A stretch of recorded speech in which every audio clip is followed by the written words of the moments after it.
Sa masukal na gubat sa Antique, may tagong ilog na nakakaakit ang ganda. Ginang Mahalina sa ganda ng Cuyapnit River kasama si Mark Salazar. Payapang ilog, di aakalaing adventure pala ang naghihintay sa kaibuturan nito.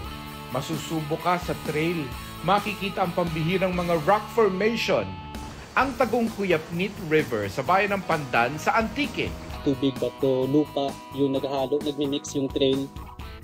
Pero habang papalapit ka, nafe-feel mo talaga na majestic yung lugar. Parang virgin, enchanted. Kasi matagal na akong nagta-travel sa mga ganitong klaseng lugar, pero yung Cuyapnit River talaga, yun talaga yung pinaka-unique. All out ang nature experience na ito dahil bukod sa huni ng mga ibon at sayaw ng mga puno't halaman sa paligid, malinis at malamig ang tubig sa mga natural pool.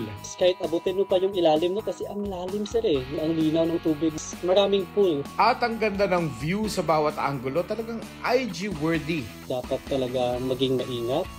Protektahan talaga yung nature kasi nga dumadami yung tao sa mundo. So nagiging crowded yung area tapos nasisira yung kalikasan. Mark Salazar nagbabalita para sa GMA Integrated News.